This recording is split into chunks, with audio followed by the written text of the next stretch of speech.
我们再来看看，包括现在这个世界上发生什么事情呢？前一阵子呢，其实很多人都在关注飞行的安全。作为民用航空器最大的制造商之一，波音公司必须讲这一阵子呢，频频传出飞机故障甚至是掉这个起落架、轮胎这样的事情，让人瞠目结舌啊。不过，今天又发生了另外一桩离奇的命案，这是一名波音的前员工，他同时也是吹哨者，在坐镇的前夕突然死亡了。有人说这是一个阴谋论，他是被加工自杀的。是这样子吗？我们来看看波音这个举报人，也就是吹哨者，他叫做约翰·巴尼特。他曾经上过媒体，在2019年的时候，也曾经向 BBC 爆料说，波音的工人在组装线上面都没有遵守规定，还有一些让这个零件发生瑕疵的情势。那当然要调查，因为这是关乎全世界的飞安。可是就在他要出庭作证听这个听证会前夕。他被自杀了吗？还是真的自己寻短了呢？这个约翰·巴尼特，他的律师说不太可能他作证说，他认为他的当事人精神状况很好，而且也非常期待人生继续前进，没有任何迹象有显示他有轻生的可能。所以呢，他请求警方全面的调查，并且把真相公诸于世。我们看到 Daily Mail的报道是说，警方在约翰·巴尼特的驾驶座上这个死亡的警方在这个驾驶座上发现他的右手握着一把手枪，手指还扣在扳机上那另外呢，旁边有一张白色的纸条，很可能是他的遗书，可是并没有告诉大家这个纸条的内容是什么。所以您看到在 Twitter 上面，在 X 上面，很多人就有各种的议论，有人说他是被暗杀的那另外有人说，这有点像是 CIA 的手法，好像是电影的场面所以呢，当然谣言四起，阴谋论也是四起。可是我们必须回到主体来看，波音的生产线到底有没有问题呀？我们来看看这个液体肥皂当作润滑剂，有这样的事情吗？我们先看看美国联邦航空总署它其实针对波音生产线执行了6个礼拜的调查。然后呢，宣布有89个 item 是他们要检查的项目，其中有33项，几乎是1/3超过1/3没有通过。然后比较离谱的部分是饭店他们用饭店的门卡来检查舱门的密封程度，用肥皂水当润滑剂那经过媒体报道之后，当然舆论哗然我们再来看看，包括在 TPBS 2014年其实就做过这样的报道，这个是半岛电视台记者采访他们去采访波音工厂，那些工人跟半岛电视台的记者讲说，哎呀，我们自己都不敢搭他们组装的波音787而且还有像这样子的一个爆料说工人有在吸毒嗑药有这样的一个说法。那当然这是2014年，也就是10年前的报道了，是半岛电视台报道出来的。现在呢，因为在波音比较这个低迷的时候的，也通通都被网友给翻出来了，所以就直接影响到波音的股价，它的股价重挫1/4的市值，缩水了1.2兆，包括它的军工部门看起来也不妙我们看到包括这个是 CNBC 的报道说，在沙漠风暴行动期间为空军飞行的飞行员说，感觉敌人就在波音内部。为什么这一位军人说，飞行员说过去曾经服役嘛，他说他在沙漠风暴行动中驾驶波音707支援，可是那时候我知道敌人在机外，现在感觉敌人就在波音内部，是有人故意潜进波音内部，要把它 upside down 就整个把它翻过来吗？这是为什么呢？这个有好多的说法包括美国空军现在也减少采购波音的生产的战斗机，尽管美国空军的这个经费升高了所以我们看到，包括3月11号，美国公布了2025年预算计划书，要求2175亿美元的预算是增加了，可是对于 F-15EX 还有 F-35A 的采购数量都会减少，这是波音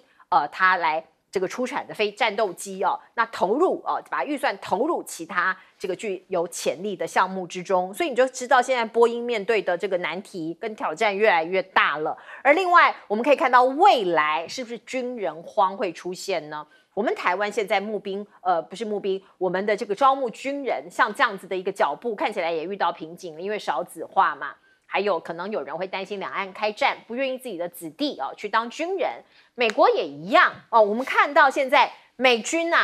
就说第6代战机再等一等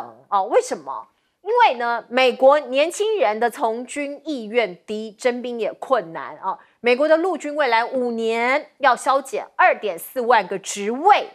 那这个编列呢也会减少。而我们可以看到 AP 也报道说，美国的海陆空三军过去几年征兵都很不顺利，去年没有达到征兵的目标。所以如果说征兵困难，未来是不是干脆通通用无人机呢？我们看到美国的无人机那比照这个汽车厂造战机，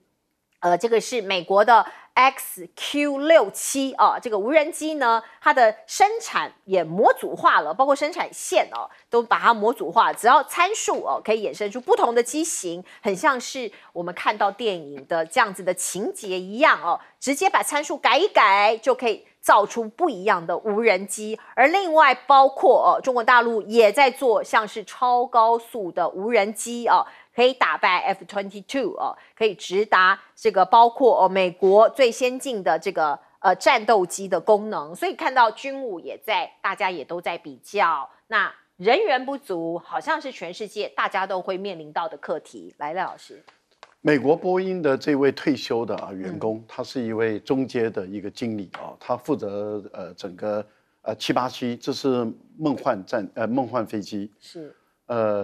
这个飞机是在当时来讲是号称最先进的，所以他们聘请的这个品管员，就是质量管制员这个经理，他基本上是最资深，而且能力也是比较强的，因为这架飞机最后要经过他认证出来。可是他在这个过程中，他已经发现有很多问题，一直跟上层反映都没有得到解决。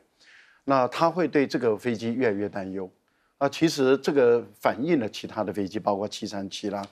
747、757等等，都包括其他的飞机在里面，他都很担忧。所以他退休的时候已经工作32年了，退休他接受 BBC 的访问的时候，他当吹哨者。那当吹哨者，他就开始提出来了。现在你看这一次从澳洲飞到这个纽西兰的这个787的这个飞机，就一下子骤降，然后造成整个当时没有绑安全带的乘客一下子抛到这个天花板上，这个实在是一个有些肋骨就当场摔下来就摔断了这样的一个危险。现在澳洲已经把黑盒子拿走了，现在他们要去理清楚这个原因在哪，这就是787就是787。所以我个人就觉得说，他为了捍卫他的名誉，因为他觉得波音重伤他的名誉，那他要为他的人格而战。第一次是应训了，这是第2次应训，那怎么可能他的自己为自己的人格而战的时候，还没有洗清冤白的时候，却不明不白的说他自己轻生？这个太多人不相信了，他的朋友不相信，所有人都不相信，而且还说他在椅子上有一个遗书，那这是很奇怪，他没有跟他的太太跟家人，那应该是早就应该遗书要很完整的，因为也就是说，而且他的所有的资料都应该要整理出来，结果没有，所以就杞人疑窦嘛。杞人疑窦，大家最担心的，我倒觉得我担心的是2件事。其实我每次要出国搭飞机的时候，我都会看我搭什么飞机。坦白说，我真的是比他不愿意搭波音了。我这是实在讲，我比他信任的就是空中巴士。好，现在的情况来了，果然证实我的怀疑是有问题了。现在最麻烦的是买波音的航空公司，如果大家发现波音有问题，它该怎么营运？那他的飞机如果说确定不能飞，或者是大家不敢搭波音的飞机的时候，他怎么调动他的机队？他的飞行员、他的空组人员该怎么办？这个航空公司该怎么营运？我觉得这是第一个部分。第二个部分就是谁逼着我们的华航要买这个飞机？而这个飞机如果哪一天掉下来了，那我们其实应该这么讲就说我们相信所有的空中的检查的机构那大家也不用太过恐慌。从这个国际航空国际航空组织或者是各种的这个安全机制，应该都会启动啦。我们希望，对，我们希望是这样。我们希望，但是这一次的787的这样子一个骤降，造成很多人他说我再也不敢搭飞机了。我们希望波音公司可以自己把这个空中的安全，对这个 procedure 把它做好，这个是我们大家的期待。因为全世界所有的航空公司几乎都有买波音的客机所以他们就危险了。来请教这个李老师。对，我谈一下美中目前的一个重点竞争争霸重点是无人机的发展当然，因为无人机其实大家都很关心，因为它是一个不算新的东西，但是这几年在战场上发挥很重要的功能。我们从几年前亚塞拜然跟亚美尼亚，是不是当时亚塞拜然是靠着无人机的攻势去瓦解很多对手的一个战车装甲部队，而且还会运用这个怎么讲宣传影片来制造这样的效果。那还有一个就是2年多前爆发到现在俄乌战争如果各位观众还印象很深的话，也有很多战场上的画面流出来包括各式各样的无人机。所以有人说，在乌克兰战场上是无人机最重要的试验场，每个月几乎会消耗掉各式各样1万台的无人机，1万台来做使用，来自四面八方不同的来源。是。那当然，对中国大陆、对美国来说，这是一个重点。那中国大陆在商用的、消费型的跟军用的无人机的发展，日新月异，其实都有很完整的产业链。那在军用上，不管是比如说像是翼龙彩虹，也常常在做外销，所以它是一个很明白的一个产业链，而且各式各样的都有，从新型的到一般的，或是到比较长程的，滞空时间可以很久的，侦打一体的，可以精准打击、携带飞弹的，可以做电子侦察，会做一些电子反制，或是做一些诱饵欺敌来消耗对手的防空飞弹，这他做得很强。所以美国来说，但美国在这方面是早就是一哥，但是他通常比较重视的是那种大型的、比较精密的、比较先进的，比如说死神、掠夺者、全球鹰，动辄都几千万、上亿。所以这方面呢，美国现在知道要在其他比较低价的要急起直追。所以现在美国五角大厦也说，他希望能够建造一个新的这无人机的一个力量，要能够采购更多几千架比较忠诚的，或是比较廉价的这无人机，基本上就是因为中国大陆对美国的很多的刺激，所以这方面我觉得未来就是美中无人机的竞赛才刚刚开始而已。是来宾哥呢？波音这个事情真的是蛮奇怪的，就是这个人官司都已经打了这么多年了，是啊，对啊，然后跟他缠斗这么久，你说他突然轻生，这实在是说不太通哦。所以我觉得这个理论上来讲，应该是还是要去彻查一下到底是什么样一个状况，因为实在是过度敏感。而且我必须说，这个时候就算他真的是轻生，恐怕也对波音极端不利。是，对，因为大家的联想，我想都很正常，一定会觉得是不是波音动了什么手脚，还是什么状况。所以这个波音，我觉得如果波音真的问心无愧，他应该要主动，反正波音有钱嘛，他应该要主动成立，然后调查，想办法去把它查清楚再说。那波音自己本身真的要好好去整顿一下公司内部，因为它是一大堆的机型，然后在全世界各地航空公司都出状况。这个觉得我从来没有看过这么离谱的状况过。以前你说飞机出什么事故，通常我们就把那个机型叫停飞，对，然后彻查一下就没事。结果它是一堆机型都出状况，那所有波音的飞机都要停飞吗？那还得了？那全世界多少航空公司根本不能运作。那偏偏我们台湾又买了一大堆的波音，我现在也不知道台湾未来到底要怎么办。老共可以拒买，拒绝履行条约，我们可以吗？恐怕是不太能哦。那至于说美军这个东西，当然一方面他们从俄乌战争啊，从最近的几次战争已经观察到无人机才是未来的趋势。实际上有人飞机，你现在已经显示造价太高，大而无当，而且很多事情它其实是做不到。那所以呢，大家都逐渐想淘汰，所以他才会把这个不管是 F-15也好，或者是说 F-35也好，他要把它降低。但是有另外一个更大的因素是什么？知道？因为 F-15第一个，它一个已经相对比较落伍的飞机，没必要装备那么多。F-35是因为它问题一大堆，所以他们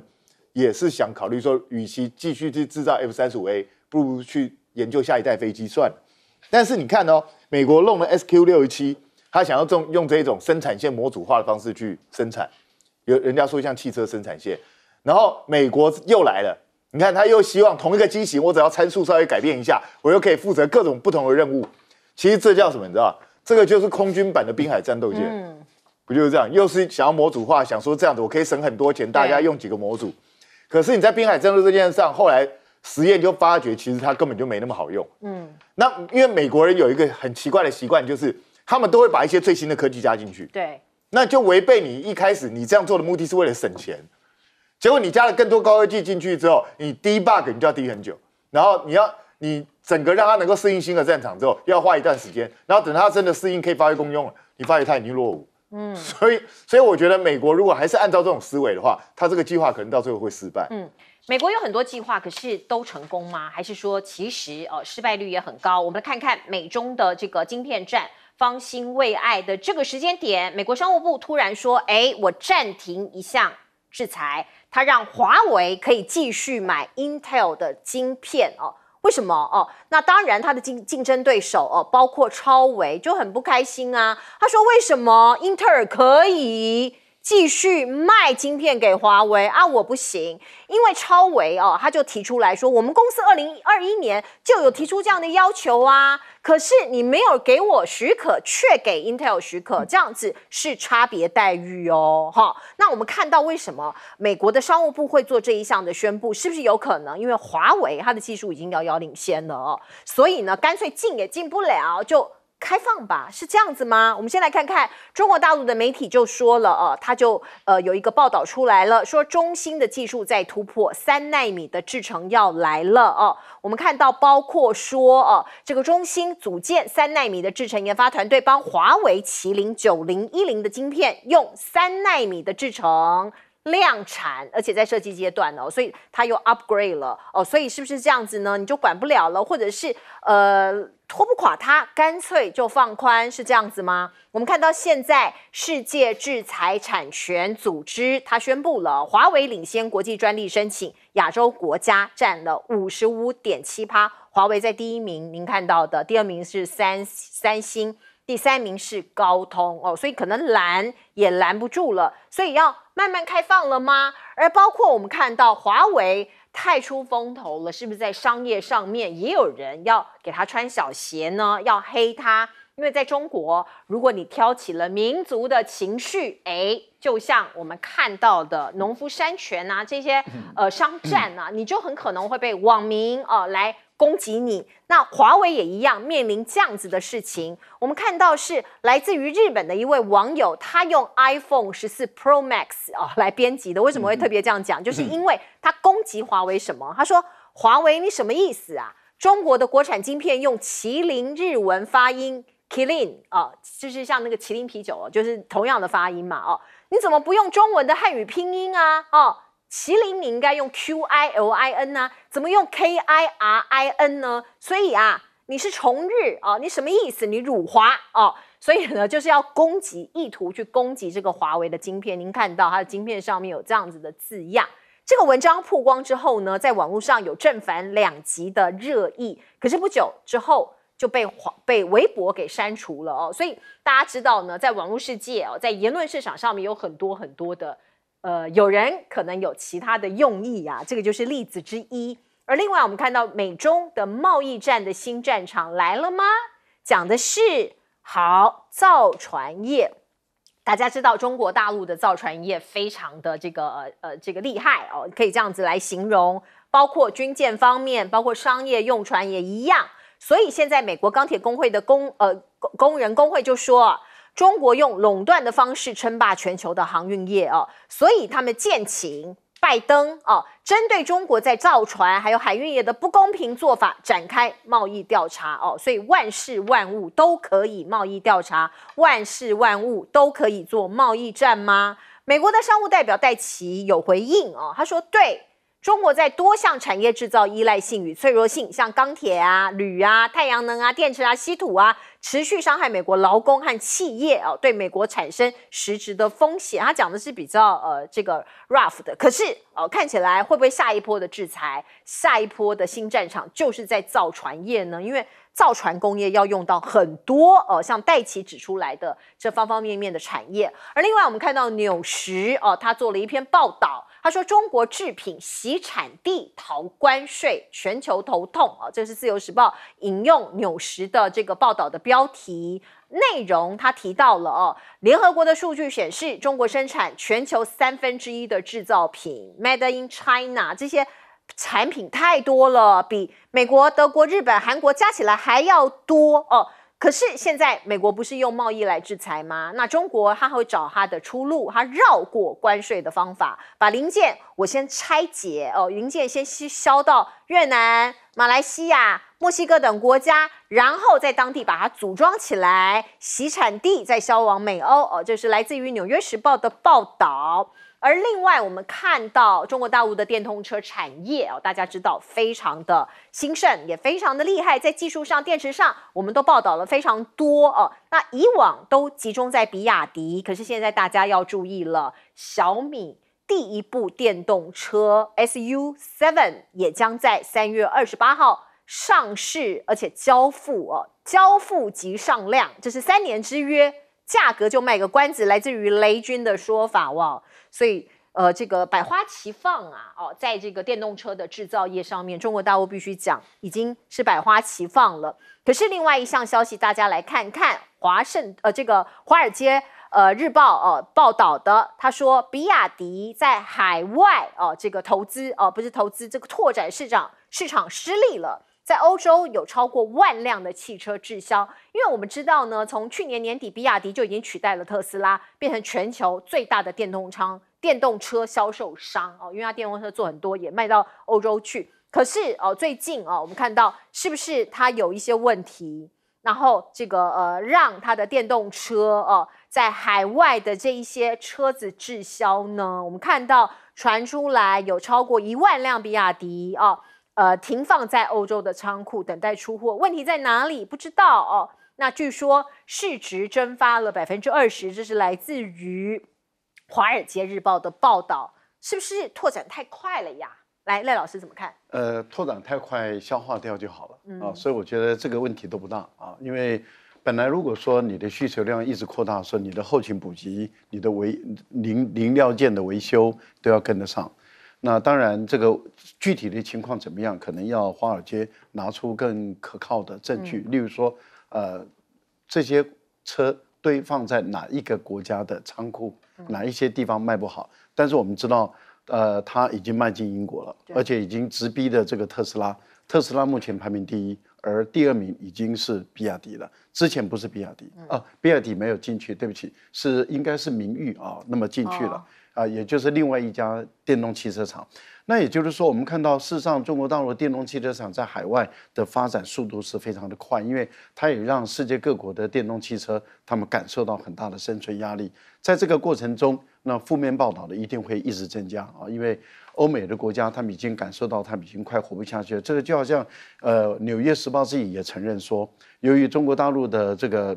1月、2月，因为本来纽约时报跟华尔街日报一直在唱衰中国，说哎呀，中国已经不行了，中国经济衰败不行了，中国今年绝对不可能保5了，中国绝对是垮掉了。结果呢，数字出来了，1月、2月的出口成长了7%，这个简直是让这些华尔街日报跟纽约时报的这些专栏作家整个跌破，不止跌破眼镜，等于是打脸了，人家就直接打你的脸，打你的脸就是说你胡说八道。就是说你一张嘴就胡说八道，你什么数据都没有，你就把中国大陆唱衰，结果人家出来的数据是7%的工业产品，而这个工业产品涌向于欧美的这个国家里面，他们发现就是说中国大陆，而且出来的是汽车、太阳能板，还有就是家电用品，这些都是工业制造用品，而这些原本的强项就是美国、日本、韩国等这些强项，结果中国大陆制造的总和。是他们的总和都不如一个中国大陆的生产制造，所以我个人就觉得说这个部分里面实在是已经走投无路，他们的恐惧跟恐慌可以理解，但是我觉得带风向这个风就够了因为农夫山泉已经带过一次风向了，这次一定是有一个黑手想要操作华为了，不过我觉得打华为就踢到铁板。因为华为在中国大陆的支持者实在太多了，所以当他想要带这个风向从日本来带动，来去要把华为界定说他就是一个崇尚日本的，我觉得这个人脑袋不过我觉得要查一下他后面的黑手，因为这个跟农夫山泉的手法是一模一样，这个要查一查，到底是哪一个国际的黑势力他们在里面炒作。好，我们进一下广告。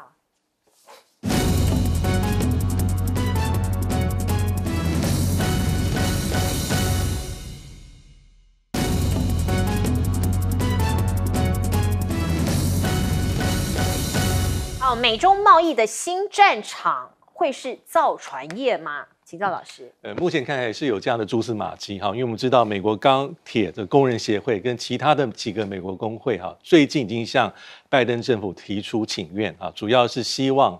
美国贸易代表署能够针对他们所认为的这个中国大陆的造船工业的不公平贸易行为进行调查。那他们的诉求大概就是说哈，你就是中国大陆因为现在它的造船业非常强啊。但是这是现在，但是我回顾过去，曾经美国在造船工业上也曾经有辉煌的时候，但现在早就被南韩和中国大陆所取代了。所以这些工会就是说，中国大陆用的手段是不正当的这个贸易行为，过度的补贴优惠的减免等等等等，所以要求这个美国拜登政府你要拿出点作为，所以他是希望用这个301条款301其实大家不陌生，就是根据美国1974年的贸易法，我们回顾一下，当年川普就任总统时候，在2018年对中寄出贸易战，他的法源就是301，所以现在这些工会希望用这样的方法敦促施压拜登去做，是为什么？因为现在中国大陆的造船工业都是非无下阿蒙。20年前它的民间的这个船以吨位来算，可能占全球的12%来自中国大陆，但现在可能是将近50%哦，这是一个大的背景。那还有一个变数就是说因为现在的贸易代表署是戴琪，其实戴琪非常鹰派，我们注意看，拜登时期根本没有去减免川普时期对中国大陆所施加的惩罚性关税，那这议题会不会成功，要看45天之内这个美国拜登政府是怎么做判断、调查，最后采取一定的这个作为。但现在是拜登，我认为是面临两难因为是选举年，钢铁工会牵涉到工作机会，而且很多是在摇摆州。对，那拜登买不买账？要不要有些作为？如果你拒绝这样的请求，而不去做贸易调查，那我假设是川普，我就攻击你。但是假设你再开辟一个战场，说在造船业上、航运业对中国大陆寄出这所谓的301，那美中关系的变数又多了一些些，所以这一切都在拜登的拿捏当中，到底是不是要接这个球？但是因为今年是选举年，所以一切我觉得都很难做判断，都充满了变数。对，好，我们进一下广告。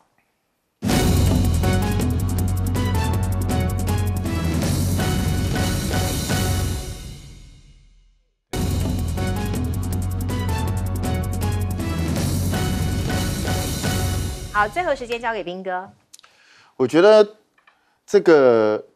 商务部会突然之间说这个制裁暂停，一定是有它其他的原因我觉得这个中间的原因恐怕牵涉很多，或许是他认为其实对华为的这个制裁没有什么太大的意义，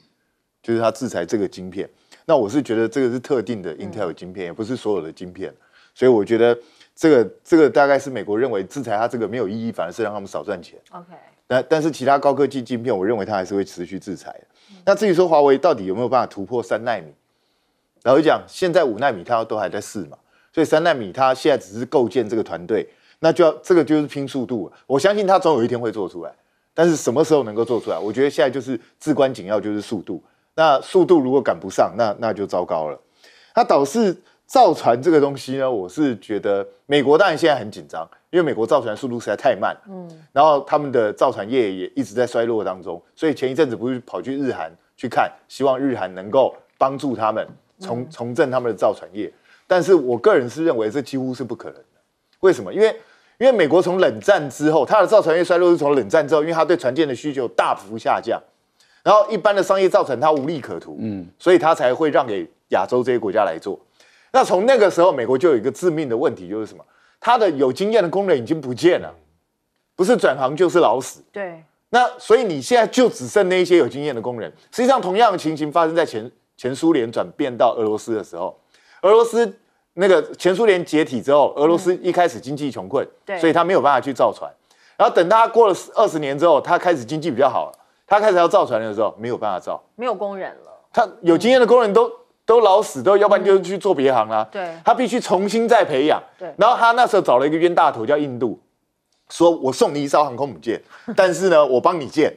帮你修改，然后我只是象征性的收你一点点钱。印度想说这种天上掉下来的事有多好，就很高兴就答应了。然后最后那个预算就追加再追加。对，实际上俄罗斯就是拿那艘船来做实验，训练他的工人重新再做。那俄罗斯有印度这个冤大头，美国有吗？不可能啊。所以美国如果要做俄罗斯这样的实验的话，以美国那种体制，那艘船大概是超级恐怖的天价，那个谁也受不了了。欢迎您回到新闻大白话的节目现场，我是钱子，介绍这1个小时的来宾。首先是国际政治专家赖岳谦老师，主持人好，观众朋友大家好。资深媒体人谢寒冰，主持人好，大家好。淡大战略所教授李大中老师，主持人好，大家好。好，观众朋友，我们来看看有游客今天一大早拍到这一幕，他有一点点紧张，有一点点害怕，问问大家这到底怎么回事？我们先来看看游客拍到的这一幕哦，在这里地点在台东的海滨公园，有4辆飞弹车对着海面升起飞弹的发射架哦，那其他的这个飞弹呢，还有很多军人都在旁边。那我们也去问了国防部哦，国防部到现在说是正常的事情，请国人不必恐慌现场的军人也说不用害怕哦，这是海锋大队的飞弹发射架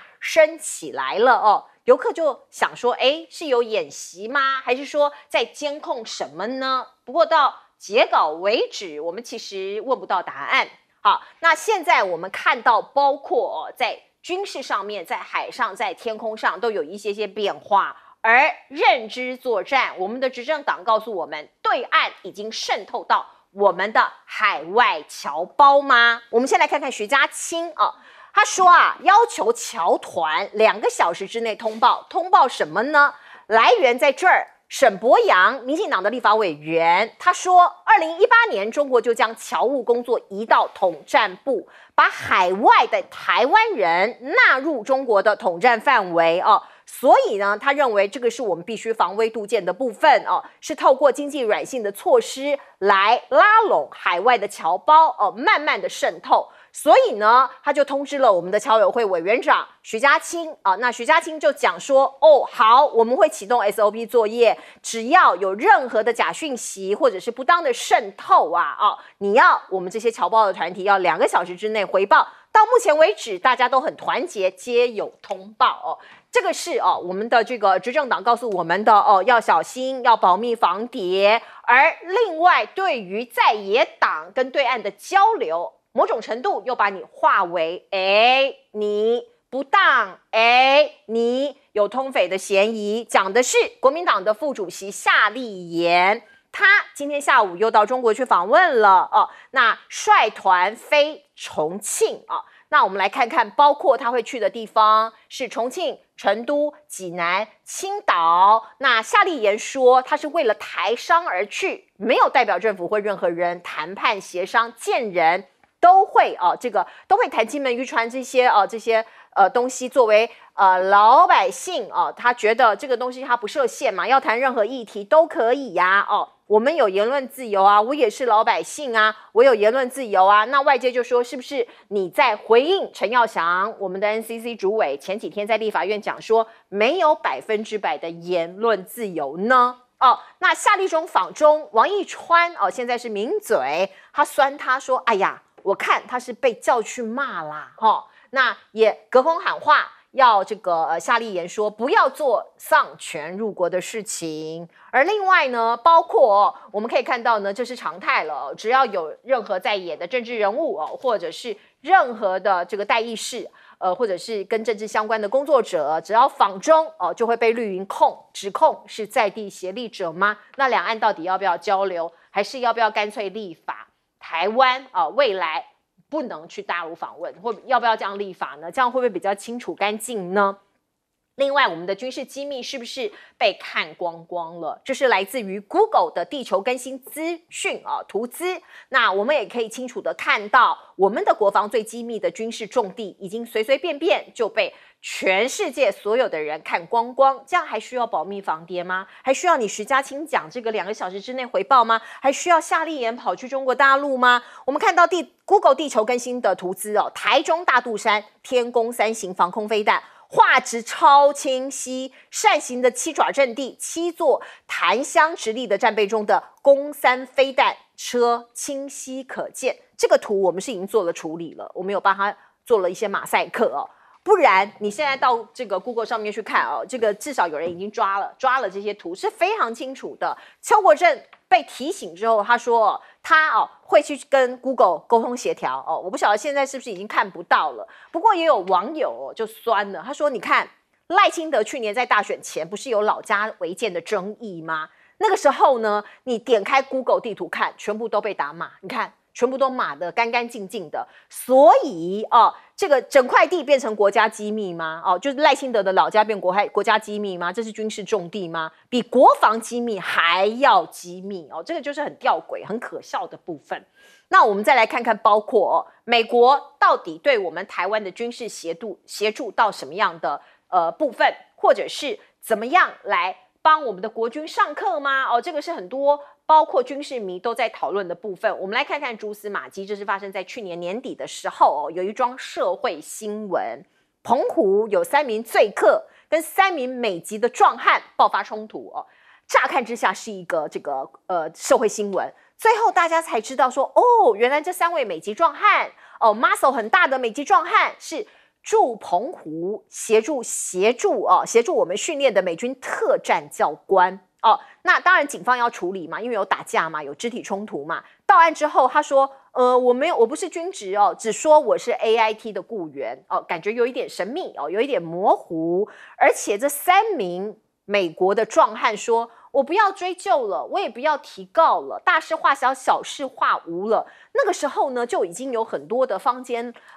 流传说，这其实就是在台湾美军在台湾协助国军训练的人员，而且他的触角已经深入了我们的最前线的战斗部队。那个时候很多讨论。那在2月5号，结果我们看到这样的报道，来自于 TVBS 新闻网的美军绿扁帽军团来了，常驻我陆军2栖营所以某种程度呢，其实也间接的证明了这个是真的有在这里做我们的一些代训啊，或者是指导各种训练的一个工作我指的是美军。那这个是好还是不好呢？很多人说很好啊。这个外交部也讲说是明确传递捍卫台海的讯息美国预算案首度列台湾，什么意思？这个是3月11号白宫提交了明年度的财政年度预算案7.3兆美元，其中国防预算案讲的是美国哟8500亿美元增加了1%。美国国务院第一次在财政年度预算编列1亿美元，帮助我们台湾强化防卫能力。观众朋友，你看到这个讯息就像我刚刚说的，有美军的壮汉来台湾帮我们训练我们的士兵，到底是好还是不好？好的部分呢，可能大家会觉得很好，这样我们更安全帮助我们强化我们的国防能力。可是也有人会忧心说，是不是我们的境况两岸的这个状况有点不好了，或是很紧张了所以才会有包括钱、包括人都来我们台湾了呢？美国的副国务卿维玛说。这是第一次替台湾独立的列出这个项目，是传统安全国际军事教育的训练的援助那再一次确认美国对台湾安全的援助承诺，以及对维护自由开放印太地区的承诺。外交部说很感谢。来请教彬哥怎么看？我觉得这个台东这个海风大队把他这个飞弹车全部都让往上拉高，看起来一副好像敌军来袭，准备要发射飞弹的样子。那民众看到当然会有点惊吓，但是我是跟大家讲，不用紧张啦，那个只是个表演。因为很简单啦，飞弹发射车为什么是用车载？就表示它随时随地机动转移嘛，就不要被人家侦知你到底在哪里嘛，让在敌人没有办法捕捉到的地方发射飞弹。那也可以根据敌军的接近来转变你的位置嘛。所以你觉得会没事把一堆飞弹车聚集在一起吗？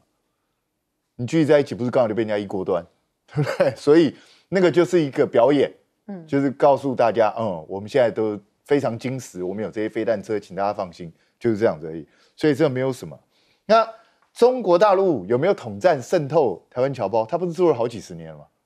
我们现在才知道，他不是一直都在做吗？你怀疑什么？不是从蒋介石的时候就做到现在吗？你们现在在讲这到底在干嘛？这不是本来就应该要去提防的事情吗？你们最近突然之间把它拿出来讲，好像老共最近才开始做，老共突然之间想到要开始做统战，是这样吗？他说2018年什么才并这个移到统战部。我跟你讲，中国大陆对侨胞的工作一直都有统战的成分在里头嘛，这个根本没有什么好讲的嘛。我们自己还不是一样？我们对待侨胞不是也是差不多啊？没事给侨胞一些好处啊，没事给侨胞一些优惠啊，目的是什么？还不是就是为了拉拢侨胞？大家不是都在做一样的事情吗？这有什么可大惊小怪的？我真的觉得很邪门哦，好像我们做就是理所当然，然后老共做就是有问题啊，这不是大家就在争取人家的支持吗？这不是很正常的事？那至于夏立言这个东西，他去就去啊，我觉得就去啊，反正他也去了多少次，他如果要卖台早就卖了啦。我讲实在话，你现在才知道吗？那王一川讲这种话，说他是被叫去骂，那如果真的照你这样来讲的话，他早就有老共的人啊，那哪有什么丧权辱国的问题？他正在帮他的国家做事，不是吗？那哪有什么丧权辱国？你到底在讲什么？那我觉得王一川哦，你看起来比较像中共同路人，你知道为什么吗？为什么？因为你一直不断在挑起台湾的意识形态斗争，你要把台湾内部搞乱，内部搞乱的最终结局就是什么？就是老共开心啊，他到时候直接来接收台湾啊。你们看起来才最像中共同路人，因为你们就是祸乱台湾的根源，不就是这样吗？你们就是要挑起两岸之间的斗争，挑起两岸之间的战斗，让老共可以找到理由直接来接收台湾，这就是你在做的事啊。我觉得国防部赶快去调查一下王一川，搞不好他有接受中共的一些资助，也不一定。不然的话，怎么会老是讲这没事还办鸡桶，对不对？不是很奇怪吗？那至于说这个飞弹基地，我真的觉得大家真的不用担心，不用担心。去年就已经登出来了，你随便找新闻，我们记者拍的、有什么？这很清楚啊。对啊，国防部也从来没有在怕过啊。而且我说真的，大家忘了吗？老共是有卫星的。老共卫星每天都会经过台湾上空，他早就知道你那个基地长什么样，比 Google 还清楚。当然比他清楚啊。Google 解析度也没有那么高，所以这个真的没有什么好担心的。导致呢，我们现在最大的军事机密是赖皮谣，因为必须要把它遮住。那实际上 Google 那个机制很简单，你只要就是跟他讲，你这个地方是我私人的产业，或者是有保密的必要，他就会帮你遮住的。其实这是很正常，因为选举的时候就已经遮了好几次了。所以现在我们最机密的地方应该是赖皮谣，而不是什么飞弹基地。而且连那个特勤人员在那边扫地的也都遮蔽。是啊。好，来请教老师，李大洲老师。我也觉得哈，就是第一个就是侨委会的主要的职责是什么？哈，应该就是要关心我们海外的侨社、侨胞还有侨生嘛，这做了几十年的事情。那我就是比较不理解哈，现在为什么什么议题，包括侨委会跟委员的这个对话的内容啊，会放在我们很耳熟能详。选举已经结束了，还在所谓的这个渗透，还在所谓的认知作战，还在所谓的假消息，我觉得真的大可不必如此哈。因为其实讲这么多这些东西，只是在分化我们自己而已。而且我们是不是应该更有自信一些啊？如果按照怎么答询的内容里面讲说，2018年中国大陆将侨务工作移转至统战部，那已经是6、7年前的事了，很久了。那假设是侨委会如果是这么在意这个议题的话，为什么现在好像这样的质询内容好像如获至宝，一搭一唱，是大家觉得非常的奇怪。那第二个就是刚讲到这个我们这个 Google Map 的事情，那当然大家会很关心是这个赖副总统万里的老家哈。那不管如何，我觉得真的是非常特别，因为可能不是政府部门，而是他当时的竞选团队要求 Google 把它遮蔽掉、遮盖掉。但这个事情有这么的严重吗？那对比于我们讲的这个我们的一些军事重镇啊，包括这次天宫山的阵地，它其实不是第一次啊，因为 Google Map 是在2019年开始啊，慢慢开放3D， 是从几个大的都会开始，台北、新北、桃园、台中等等等等。那当时一开始开放的时候，其实网民已经很厉害，就说好多东西被看光光，什么国安局、安全局，什么爱国者飞弹阵地等等等等。那所以当时是受到一些国防部的一些要求了，所以 Google 后来是把一些带有10几个这个军事重镇，把它模糊化之后，那重新开放。可是从那时候到现在，3不5时会出现。那所以我觉得，与其我们政府部门是每次都是被动要求再去请 Google， 包括内政部跟国防部。那你既然民众有疑虑虽然我们知道中国大陆卫星早就也看得非常清楚，那为什么不主动一些？我们主动列表，主动去跟 Google 讲说，这些地方可能是要基于安全理由，要马赛克或者2D 处理，而不是每次等到网络上有的时候，那我们的政府部门官员说好，我们向 Google 去反映。这些都是属于被动式，有点后知后觉，失去先机，也会让老百姓疑虑啦。就是能够平息老百姓的疑虑，标成话题不是更好吗？对，其实都是有点后知后觉，然后有媒体报道了，你才去函 Google 帮你隐蔽，可是其实该曝光的早就看光光了。对呀，尤其是赖清德的剥皮寮，不是剥皮寮，赖皮寮口误赖皮寮赖皮寮，其实去这个把它模糊化没有意义了，因为又不是什么军事要地，而且呢，赖清德已经说他要捐出来，只是说选完到现在还没有行动，没有动作，选完到现在没有行动，但是呢，却先把它这个马赛克了，那这个我想谷歌不会主动去把它进行马赛克，一定是被要求要进行马赛克，那问题就在于是谁要求他，所以有权利真好，难怪很多人卯足权力就是要去掌握政治权力，因为有政治地位、有官位就有特权。我们家就不会被马赛克，那谁都可以看他家就可以被马赛克，又不是什么伟大的地方，真是很有趣啊。不过我觉得沈伯洋很有趣，沈伯洋第一次现在立法院挑拨我们台湾内部。说我们台湾内部里面有些人在帮中国大陆来做什么工作然后先挑拨分化裂解，然后要把台湾的内部里面把它撕裂，现在想要撕裂到海外的华侨了。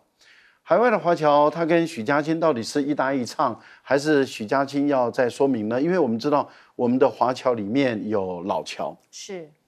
然后也有台侨，台侨还分2个台侨还分为主张台独的侨胞，还有反对台独的侨胞，另外还有新侨，就是大陆去的侨胞。那你这个侨委会，你是对于所有的侨民都一视同仁，只要是华人，你都照顾都服务，还是不是？那你有没有分化？所以你许家清在海外的侨胞有没有分化？现在沈伯洋连侨胞都要分化了，都要撕裂分化我们的侨胞，说你有没有爱台湾？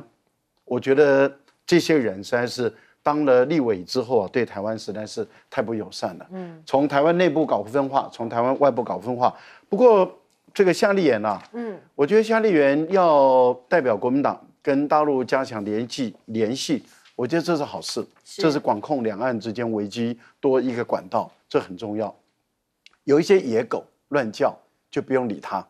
所以我觉得碰到野狗乱叫，有时候你看一看就好了。也不需要太理会，所以当有一些人在乱叫你的时候，麻烦你夏立言，你就把它当野狗就好。被野狗乱叫因为它没有主人嘛，那就让它去叫嘛。不过有些野狗是有主人的，也很奇怪那就是反正他们就是看绿营的就是主人，然后由绿营的来叫它叫，它就叫。对那些人不用理会它，它叫了叫就好了嘛。还是公民有这个迁徙的自由啦